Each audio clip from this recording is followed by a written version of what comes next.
Show. Hello, happy day after 4th of July. Happy July 5th. Today we've got sharks swimming in the waters outside of Texas. We've got sharks swimming in the oceans of the church. We've got Man. a good friend of mine who I used to swim in the ocean with and avoid sharks in our childhood. Colin McIver is joining us today as a co-host on the CatholicPsych show. Colin, welcome to the show. Well, thank you. It's good to be on the show. So I had to make a little bit of a pivot. I'm on my phone, but I'm outside. We are peak Louisiana. The humidity is 105%. It's like Oof. it's like an 82, kind of like just sweaty. All the grass is overgrown because it's been like raining every day. It's the vines are like creeping everywhere. It's good. Oh, nice. That's awesome. I mean, you've got a beautiful, like, big, giant Louisiana tree behind you. Oh I yeah. always love the trees in Louisiana. They're beautiful. I'm sitting in a prayer garden. This is the prayer garden at Saint Scholastica Academy. It's Oh, that's awesome. very So Colin is a high school teacher, a campus minister. You're the chaplain, right? I At St. can't. Scholastica, campus minister, and at Saint Scholastica in Louisiana. Yep. And you work for Ascension Press. Yes. You've done a lot of their content. So you've the high school theology of the body for teens or middle school book. You've done Yeah. a ton of other content. So just to give a little bit of context, but we actually grew up hanging out in the same crew in Westerly, Rhode Island. Yes. So any Rhode Islanders, Hello. there's probably 2 or 3 of you. I hope so. Maybe that's it in the smallest state. Yeah, I didn't realize this morning. I saw there was this whole like controversy. Everyone was dogging on Christian McCaffrey's wife's wedding dress, but I didn't realize. I don't know if you did. The wedding was at the Ocean House. Oh, I didn't see that. That was one of the current events I was going to pick on, but then I was like, I don't know. Wedding dresses, I don't think that's going to make the news today. But Mhm. the Ocean House, that's amazing. Yeah. So that wedding was there? Yeah. Yeah. Wow, a lot of Rhode Island locality here if you're in Rhode Island. But you're in Louisiana. And first news story of the day, we had 4th of July plans for beachgoers to South Padre Island in Texas were dashed by a shark in the water. Oh man. And there's not normally sharks at the beach on South Padre Island, but there was a shark attack. Oh my gosh. There was 2 shark attack on South Padre Island. Texas leaves 2 injured. 2 others report encounters. So Now the lady at the aquarium tells me it's because they're really hungry now. So she was reassuring. We were at the New Orleans aquarium, and she said, my son asked, is that shark gonna like eat me? And she was like, no, sharks are they're very kind, gentle creatures. They would only attack humans if they're really hungry. well, apparently this shark was hungry, and he went in towards the beach for a Yeah. little snack. Can you imagine? I mean, grew up going to the beach in Westerly, Rhode Island, Mesquamaket State Beach, Westerly Town Beach, the Dunes Park Beach. Spent time there lifeguarding and swimming and spending many hours of many summers, and getting really good at surfing, body surfing, wakeboarding, all that fun. We never really had any sharks. No, we never. Well, no shark attacks. So there was a huge basking shark that washed up on Dunes Beach not too long ago. So that was pretty cool. And then I remember like watching Jaws. You remember the first time you saw Jaws? Oh my gosh. Everything was really unsettling. And then I realized, well, that was based on something that supposedly happened not so far from here. And then in my imagination, I remember thinking about how big like a great white shark was. I was like, somebody told me 20 feet. So I'm like as long as this house. I can't remember why it came up, but somebody recently talked about Jaws with our kids, and they wanted to watch the movie, and I was like, I will not do that to you. Your Oh. childhood will not be ruined the way mine was. Every time you go in the water and you're just thinking about what's coming up from underneath you or what's coming out. Yeah. And I was thinking about that with these poor people in South Padre Island. So it looked like the shark was not in deep water. It was like wading up to like waist deep or lower water. and the two people that got attacked were bit on their calves. Oh my gosh. And then there was two off-duty border patrol officers that applied life-saving rescue techniques. And so kudos to the border patrol, who I think we always only think about them in terms of immigration, but we don't need to get into immigration. We can if you want to get into immigration today, but border patrol does more than just block illegal immigrants. Well, shark immigrants. That's what they're. Yeah. They're shark migration. You shall not pass. Yeah. I think that's what they were after. Yeah. Here it's alligators. Like they're. Okay, so in Mandeville, there is a beach on Lake Pontchartrain, and visibly, like every once in a while, you'll see an alligator like out there, and they have signs posted. Oh no, this is crazy. Alligators are a whole nother story. Having grown up in Rhode Island, like here's my kid on a swing, and there's like a sign that's just like beware alligators in area, and I'm like, this is normal, this is fine. This is not fine. I mean, we did a road trip. We drove down to Florida from Connecticut, and as we were driving down, and a lot of hours in the car. So Barbara and I were talking and, trying to come up with all this trivia and stuff. So we're driving through like South Carolina, Georgia. We're like, oh, how many alligator attacks do you think there are in Georgia or South Carolina? And are there alligator? That was the first fight that we had, a little debate. And it's like, you can just Google it, but you're in the car for like 30 hours. So you're like, why would we like cut this short with a Google search? Let's just debate this based on our own opinions and create great for those opinions. Let's just crank them up. Yeah, we'll just come up with all the reasons, and then so now if we're on the way to like somebody's house for dinner or date night or something, we quickly we're just like, all right, just Google it. We're not going to waste our time. But all of a sudden, you're driving to Florida, and you're like, how far can we stretch this? So there were like two alligator attacks in South Carolina. As we were driving through, we were looking that one up. And one of them was this giant, like 15-foot alligator. It was like the biggest alligator. And it was in the backyard of this lady's house. And there was a cosmetician, a personal private cosmetician, who was going to this lady's mansion to do her makeup. And she saw out the back window in this little Everglade area this giant alligator. And so, the lady's like, oh, that's Biffy. He's cool. Like, we just watch him from here. She's like, let's go get a closer look. Oh, man. So this woman, like, if this wasn't on, like, ABC News, I would not have believed this story. But she goes out to the backyard, and the two of them are out there. And then the lady's like, don't get that close. You're starting to get a little too close. And this lady's like, oh, no worries. I take wildlife photography as a hobby. So she starts getting closer to the Everglades, and she's like getting up within reaching distance of the alligator. And she's taking pictures. She reaches out to touch the alligator. Oh, no. That's such a bad idea to do. And this lady's like, don't do that. The alligator grabs her arm. Now, this has a bad ending to this story. So if you don't want to listen to this right now, then just block your ears for a second. Long story short, the lady gets pulled into the water, and she goes like this. As she's getting pulled in, the lady goes, the cosmetician was eerily calm. And she had a look of calm on her face. Okay. And as the alligator goes into the death spiral, which is when they take something in their jaws and then spin and back up to go underwater, the last words out of the lady's mouth was, guess I won't do that again.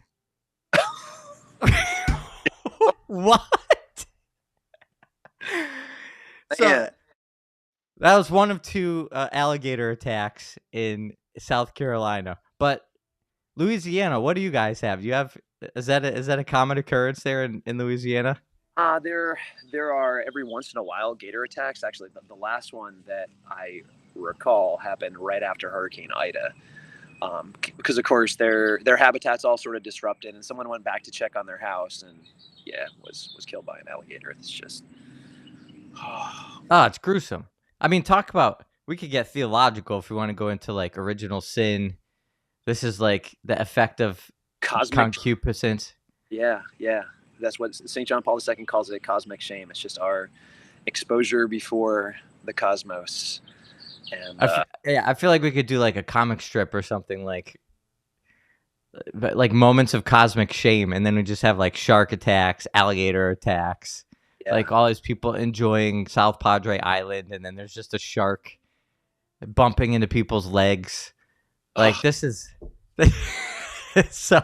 Well, I don't know how much mileage we're gonna get out of this story, but if you're, they say don't be afraid to go back to South Padre Island. There was a poll on the local news that said only 60% of people would have had their holiday plans cut short by the shark attack. 40% of people are like, it's fine.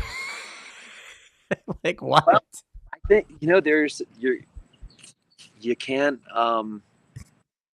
you can't live your life thinking like, I don't know, I might get, because you could get eaten by a shark. I don't know.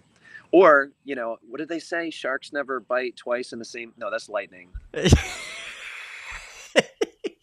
people, You know, really, it's not, here not. talk about childhood fears that were driven by a lot of TV and bad news stories.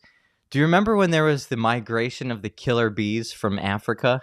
Yes, The yes, Africanized honeybees that were making their way north. yes. I remember tracking. I was in probably like 6th grade, and I was like tracking the migration of the Africanized honeybees. And I don't know why this came up, Like a hurricane but map. pins on the map, and I was like deathly afraid of bees. There's actually a psychological disorder. It's a phobia. It's called, I think it's melanophobia, and Yeah. it's a fear of bees. And I had this pretty bad since in childhood and in my teenage and younger years, because of I once ran over a bee's nest with a lawnmower, and that did not end well. But I had nightmares, and I had all sorts of things from bees, and then I found out about these killer bees, and then there were like horror movies about killer bees, and I was like, oh, let me check this out. It turns out killer bees have gotten a totally bad rap. Oh, And there's actually almost no difference between killer bees and regular honeybees. And just if in case any of our listeners are carrying melanophobia or any sort of discrimination against the Africanized honeybees from childhood from the 80s, we aim to be educational at the Catholic Psych Show, and I'm learning a lot, I'll tell you. the bees are not actually to be feared, and they're actually robust in protecting against disease. So they are better at surviving different kinds of diseases, and the future of our world might be in the bees' hands. It's And true. so, And the liturgy. I mean, if you've ever been to the Easter Vigil, you'll never see bees the same way again.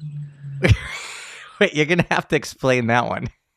Listen to as the Easter Vigil begins, we begin in darkness. We get that fire going. Where does the wax for the Paschal candle come from? From mother bees.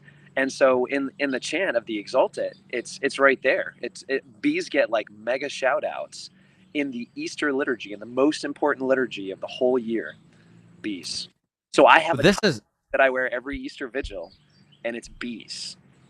You have a bee tie? I have a bee tie, and I bust it out at Easter because it's in the Exultet. Because, I mean, it's right there.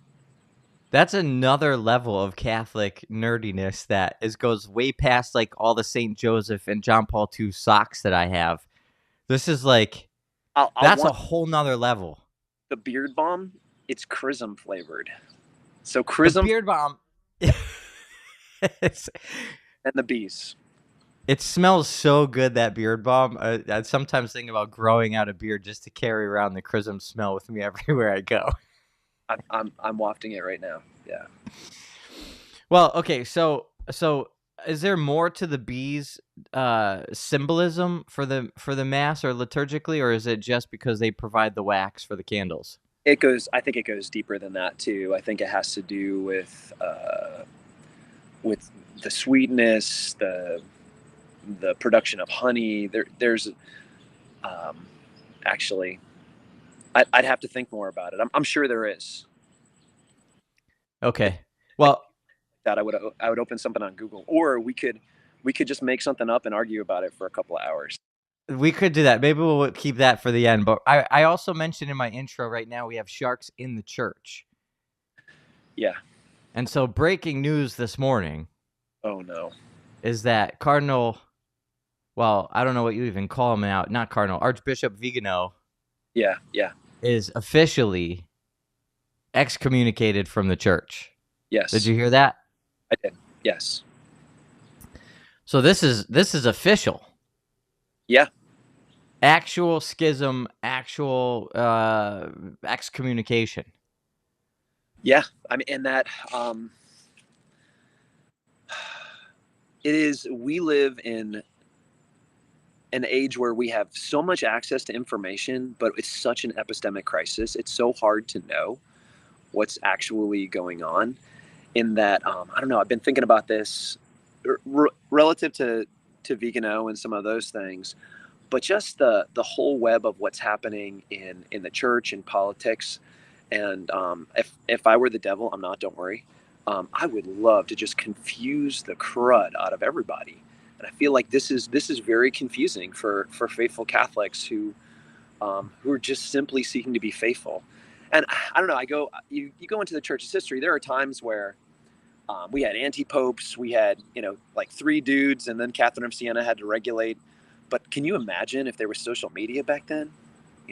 Oh yeah.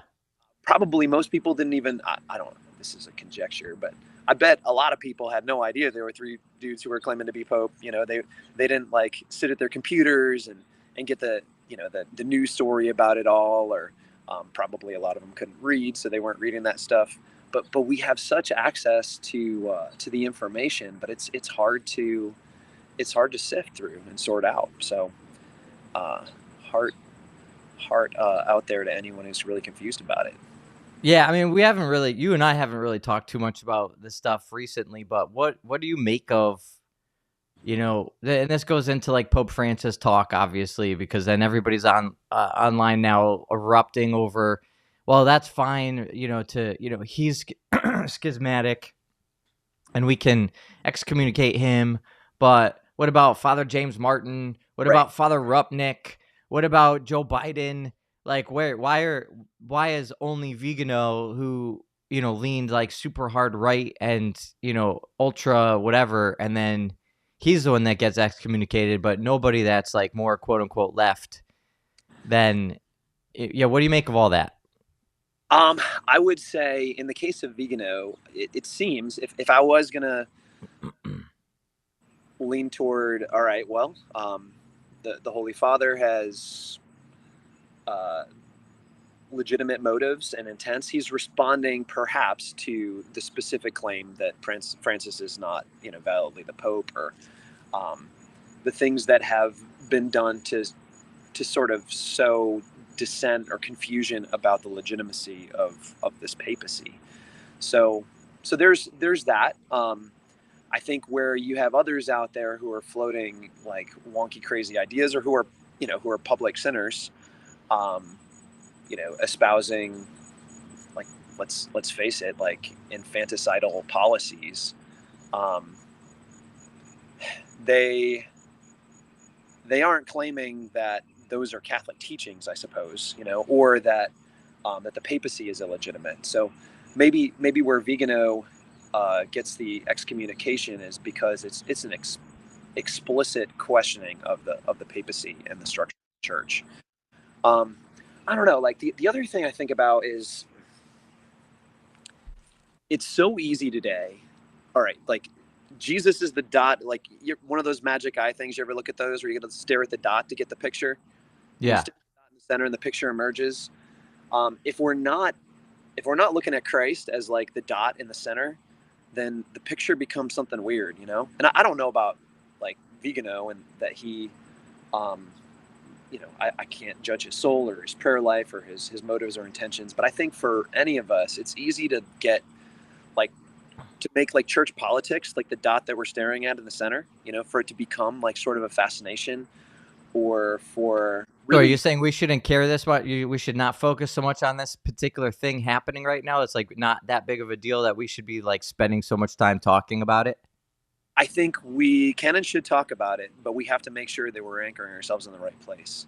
I think um, of looking at something besides Christ and then getting sucked into like the vortex of, no pun there, of just church politics and issues and such, you know.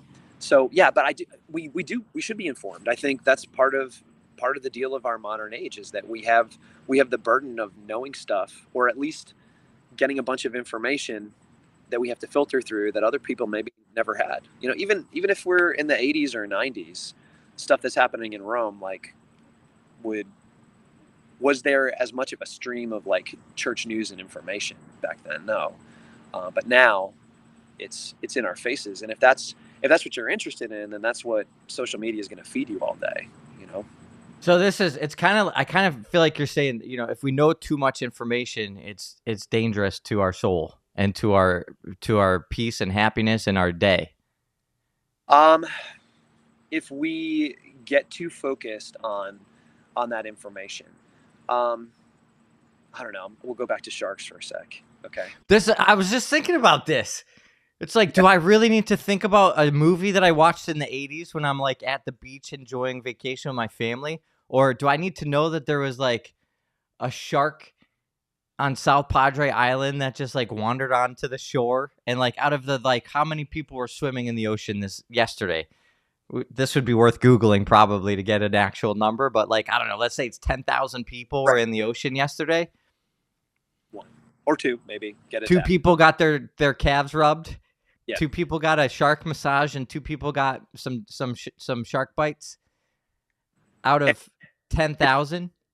and those that 40% that just kept on their vacation, they calculated, all right, what's the risk, and can we just continue like living our lives even though we know that there are calculated risks and dangers out there. So, all right, to take in another, I think I forwarded you this. Amy has a newsletter she posts. That's my wife, everybody, every week. And this week she posted. It's dieship.com if you want to check that out. She posted about her grandfather, who was a POW. He was actually the first POW to be returned to the state of Louisiana at the end of World War II. And she just had this sort of long reflection, just really like, when I read it, I think about like what would be the psychological state of a 20-year-old soldier who, it's not just one or two people who are dying or getting picked off. They've calculated the risk that they're probably going to die. And at the top of her newsletter is his prayer book. The instructions, I don't have them in front of me right now, but it's like spiritual instructions. It's like, if you happen to commit a mortal sin or think that you did, you have to make a perfect act of contrition because there's no priest around. And then it's like, be sure, you're probably going to die. It's like kind of the message there. And then afterwards it's like, but make sure that you don't cuss or swear or do anything to cause scandal to your fellow soldiers. I'm like, holy crud. Like, this is serious. Like, I'm thinking about that, and like, what's the reason for being out there? Well, you've calculated that it is worth my life to lay down my life for others, um, and we would risk a shark attack, I guess, to like go to the beach.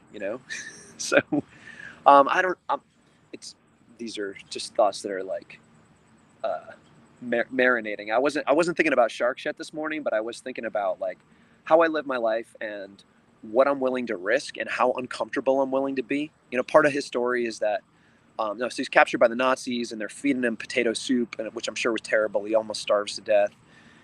They're transporting him towards Berlin. He breaks out and eventually makes his way into the Soviet Union. And at that point, the Soviets are our allies. He never talked much about it, but he did not have very good feelings about how he was treated when he was there in the Soviet Union, and eventually makes his way home, like almost like starving. And I don't know. I think about like all that risk and all of that discomfort and like all of that discord, and then I think about my air conditioner and Yeah. And the things that stress me out, I'm like, oh my gosh, like they discovered this washing machine leak in our apartment, and I was thinking about how stressed out I was about that.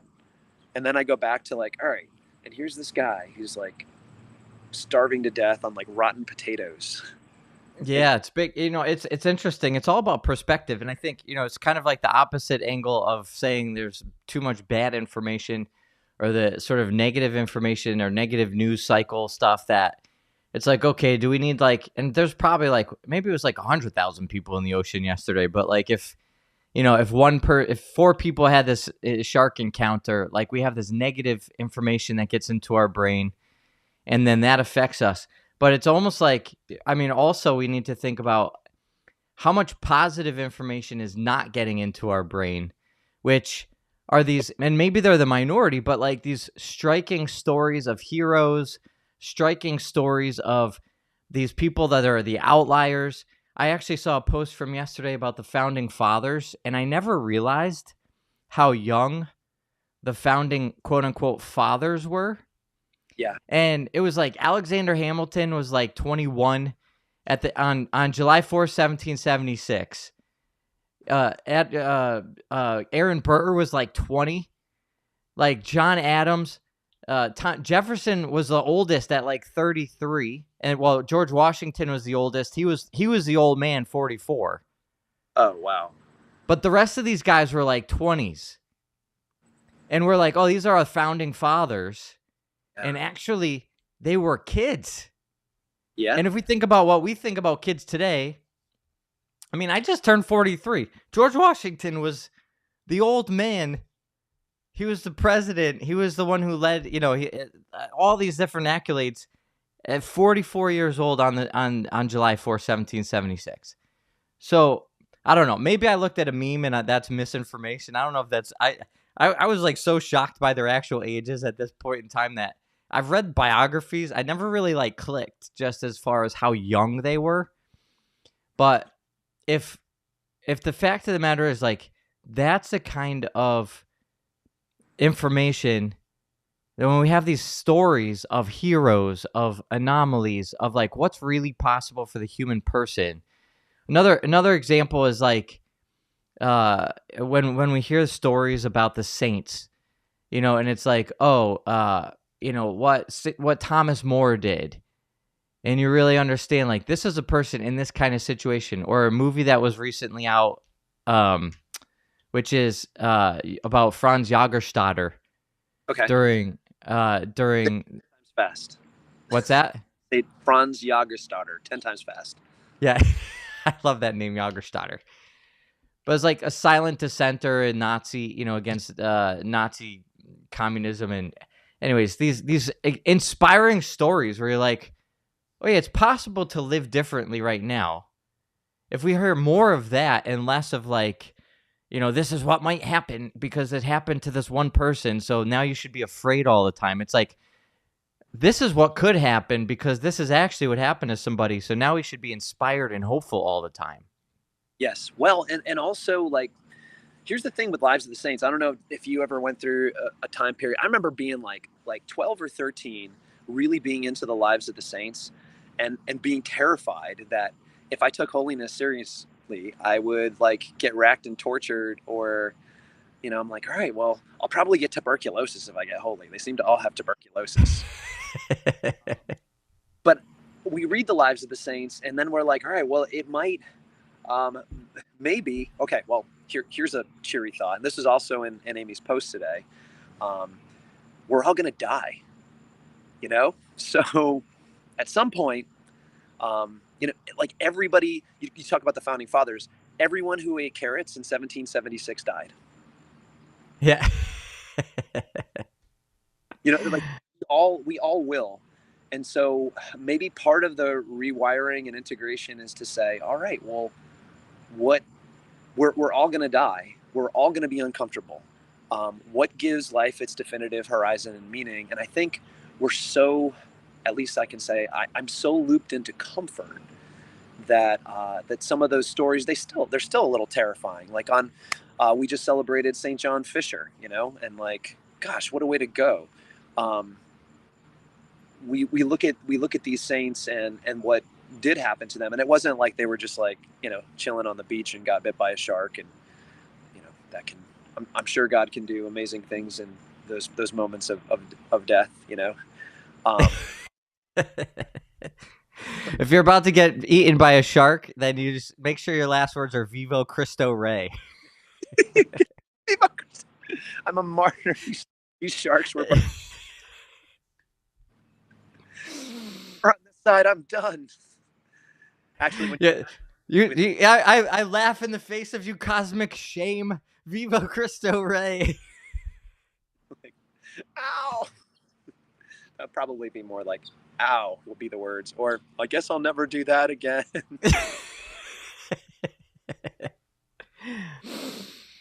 But Mike Marshall is listening right now. He says this reminds him of something from Abandonment to Divine Providence. Always a great source material here. Information overload, quote, serves only to empty the heart and flood the mind. yeah, empty the heart and flood the mind. And isn't that so often what we're dealing with? I know a guy who wrote a book about Catholic mindfulness. I don't know if you've ever, you should read it. You should check it out.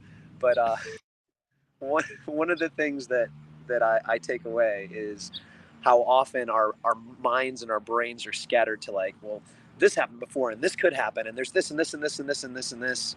And to be able to come to our strong center with Christ in our hearts and allow all of that information to be filtered with the mind and heart of Christ, that seems like a better way to be than. Well, number one, I will have to say that's an awesome connection point. Number two, I am just like flabbergasted that you're one of one actually of friends who have read my book. So thank you for that. You know, like, oh, here's a copy. Anyway, I do think that there's a lot here to think about in terms of filtering and focusing our attention. But these things happen and we can't ignore it. It's like it is happening. And then the other thing is, even whether or not we should be focusing our time there and letting our peace be robbed, or depending on what's going on, like how much are we filling our mind with truth and goodness and beauty and lives of the saints and things that are inspiring, and how much are we filling it with garbage media. But then we're called to be disciples, we're called to evangelize, we're called to be defenders of the faith, and the world is talking about all this stuff. Yes. So even if we decide for our own sake and our own personal journey, like we need to be guarded against some of this. There's no way you get through a day if you're actually talking about anything related to the church with friends, family. You get in these conversations with extended family around the dinner table, holidays. People, if you're trying to spread the faith, you're the go-to, and you got to have an answer. Well, what about vegano? What about this? I heard somebody got excommunicated. I heard somebody's doing this. I hope Pope Francis is doing that. Like, yeah, we got to have, like, how do we think about this stuff? We have to be educated about it. A grounding question is, what is mine to do? So a way, I think, to stay informed and to have an opinion, but not get obsessed. Because again, I'm not the devil, but if I were, I would love for everyone to be obsessed with church politics or something like that. But you can ask, what is mine to do? And maybe part of what's yours to do. And I would guess that most people who are watching this are in your family. You're one of the go-tos that people are going to ask, right? I heard about, there's this, the former papal nuncio got excommunicated. What do you think about that? And I guess it's to have a form narrative. All right, well, what do we know? We know that the church, the Catholic Church, is the church founded by Jesus Christ.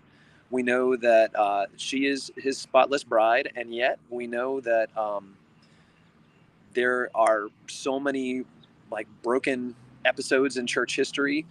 We know we've had 1, 2, 3. What are we at? How many saint popes in the last 100 years? We got a bunch of saintly popes, and we know even those saintly popes didn't always make perfect decisions. The guarantee to to the vicar of Christ is to teach firmly, faithfully, and without error in matters of faith and morals. But it's not to always make every perfect decision. We know it's not a guarantee of um, political impeccability when it comes to ecclesial matters. Um, we know that, gosh, like if we went back to the list of like some excommunications and things that have taken place in the church's history, or we look at the way that Saint Joan of Arc was dealt with for a couple hundred years, like so. Yeah, it's quite possible that there are some things that are happening right now that ought not be happening. Um, Also, the Pope is. It's great that we have Saint John Paul II. I don't know. Maybe we'll have Saint Benedict XVI. Um, Pope Francis' story is still being written, and we don't know. Quite still. Like I'm such an optimist. I'm like, yeah, it's still uh, there's there's still stuff that can happen. Well, You know, why would you have to be an optimist to make a statement like that? because there are, and I bet there are some who are watching right now who have sat around the dinner table and heard people kind of trash Pope Francis. I do find it helpful to actually read Pope Francis. I had to read a book study, and um, we we were, oh gosh, I'm spacing on the document. It begins with like storm clouds gathering over a dark world, um, and it was kind of a response after COVID.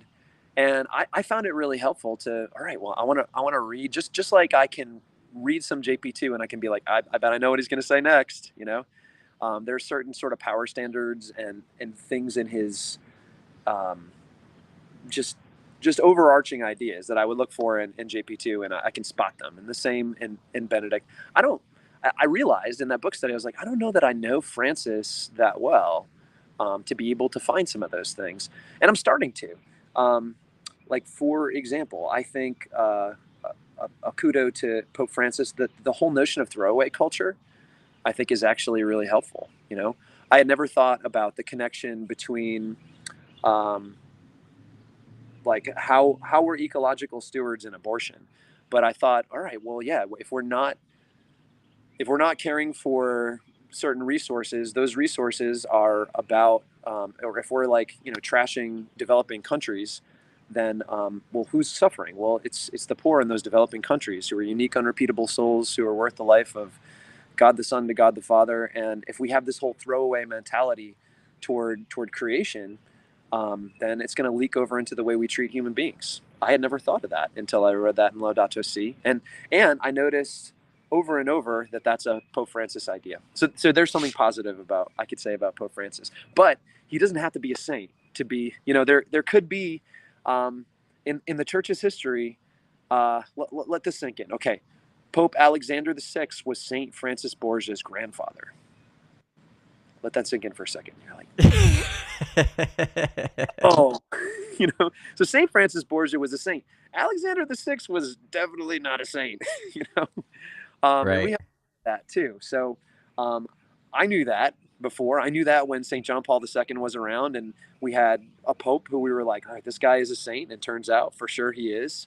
Um, with Pope Francis, I reserve a little bit of judgment to say, all right, well, I can certainly see where firmly, faithfully, and without error, the Holy See is the Holy See, the Holy Father is the Holy Father. Um, but that doesn't mean that everything that he says on a hot mic in an airplane is going to be the right thing to say. No, I think it's crazy. I think it's like way too far in terms of what people are expecting from the Pope and the writings. I'm really glad you said that, because if you just read what he writes and you keep it separate from the media spin and the cycles and like not just that, but also the political and management decisions that he makes.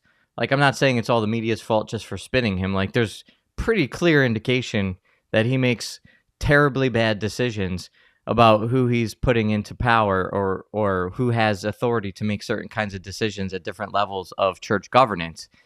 And if we look at all of that down to the actual excommunication of certain personalities and the allowance for the continuing work of other personalities who are significantly affecting the culture and the narrative of what the church is all about, we could say, okay, there are some really bad decisions right now being Yeah. made. But if you separate all of that out and just read the documents, I think there's room for a very different kind of read. And Yes. we use all the time. I love Amoris Laetitia. Yeah. There's some really beautiful, profound, really important, practical, helpful, and illuminating passages in Amoris Laetitia that is a continuation of the work of John Paul II and Pope Benedict, and it like further flourishes and fleshes out into these practical manifestations of what there really is a line of continuity here. And Sure. I think people are surprised to hear me say that when we talk about that. And it's like, well, let's break this open. And there's like chapter 4 and 5 of Amoris Laetitia are really, really important to read. And then there's like, Yeah. the footnote in chapter 9 or 8 or whatever it was. And, it's like when you put that footnote in context with the political decisions and off the cuff remarks on planes and reputation and media, it's like, oh, wait a minute, he's trying to take down the church. Yeah. Like, I don't know.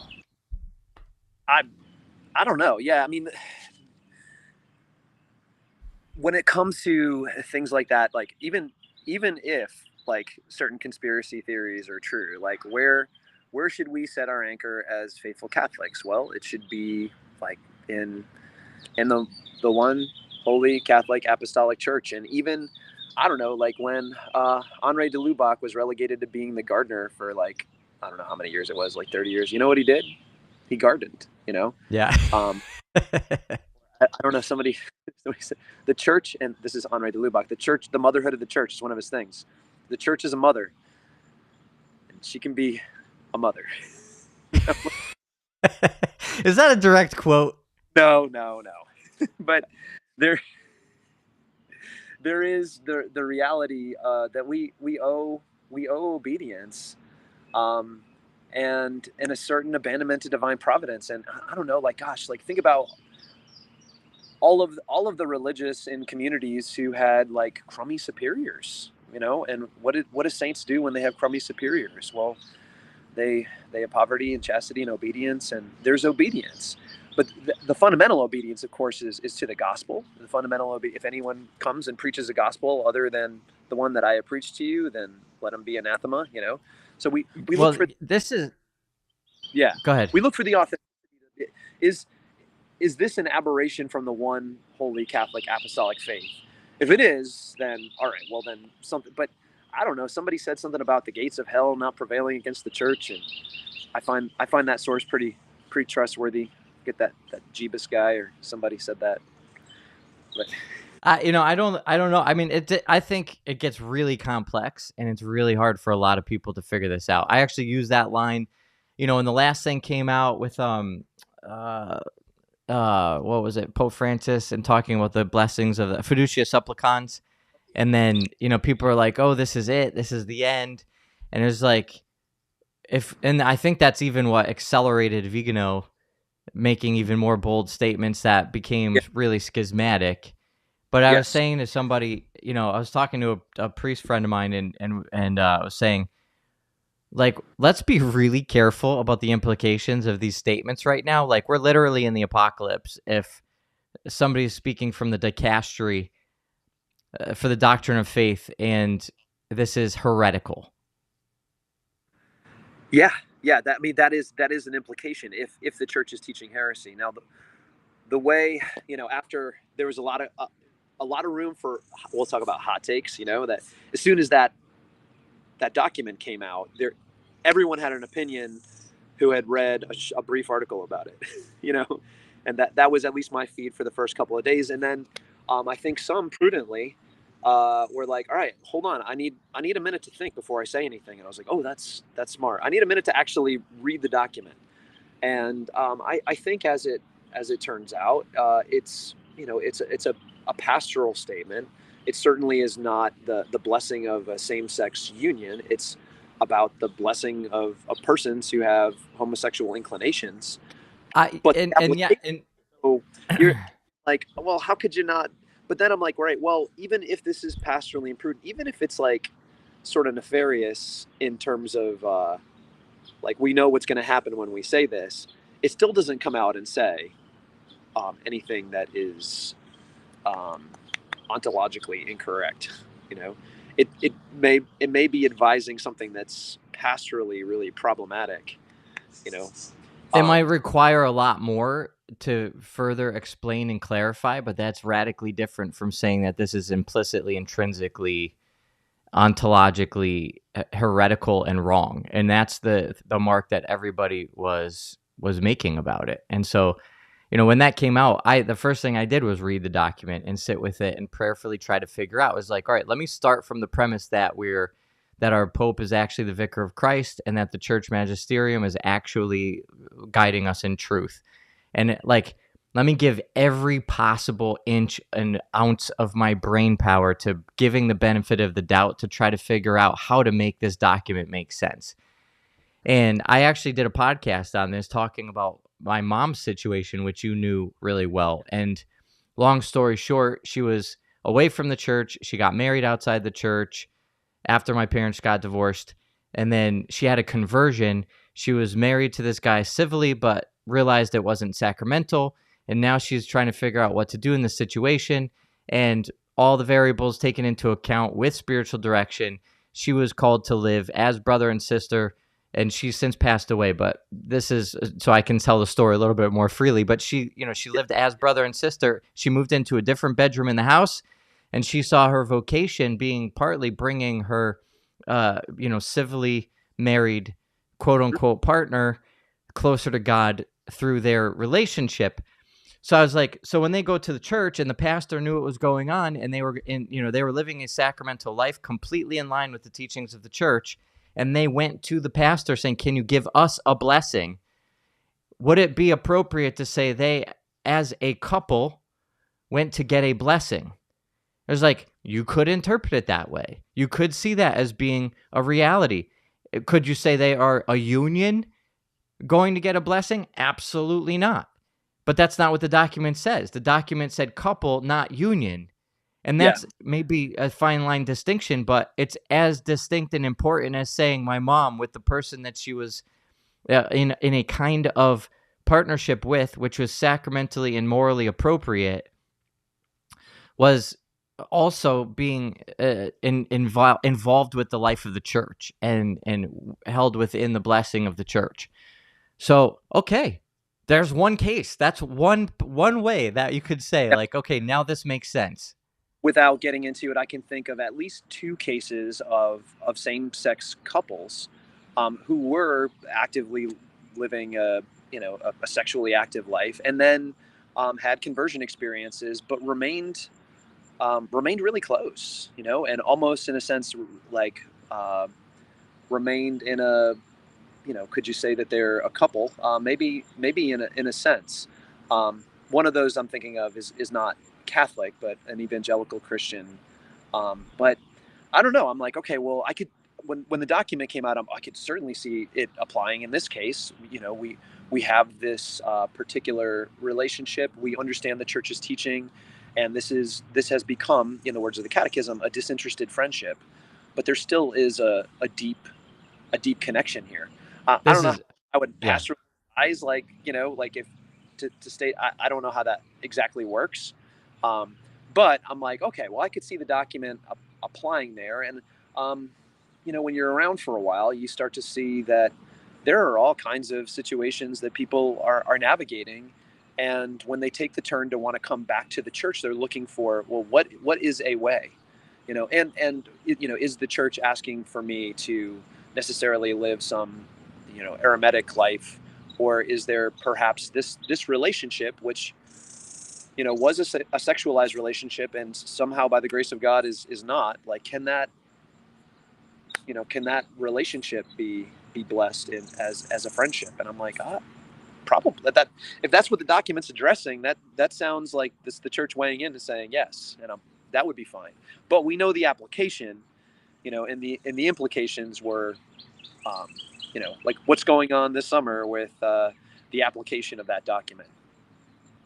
Well, that's what I think. That's where kind of our theme for today is like, all right, maybe we need to tell more stories and get it in front of people's minds more. That there are these examples of heroic friendships, heroic, disinterested friendships that are not sexual, that are not immoral, that pave the path forward to say, okay, is there same-sex attraction? Absolutely. Is it something that can be changed? Not always. Is it something that people can live with within the life of the church, living a moral life and making decisions that are according to God's law? Absolutely. And is one of those paths of and ways of doing that we require friendship, we require relationship. And is there a path where you can have people who are supporting each other, who have deep friendship, even if they both have same-sex attraction, and it's a friendship based on Christ, following what is true, good, and beautiful, and they find incredible support in being moral and becoming saints? My proposal is that's heroic. Yeah. That is the path to sanctity. That's a path of sainthood. Maybe we need to find those people, because everybody in their cynicism is like, that doesn't exist. Those people don't exist. That doesn't happen. And it's like, wow, how much have you given over to despair and following the whispers of the devil, who tells you that, like, in your human condition, following Christ is not possible? That's the promptings of the devil. And people don't want to actually recognize that in themselves, that it's like, oh yeah, if I can't even accept the fact that this might be possible, what am I really saying then about the gospel?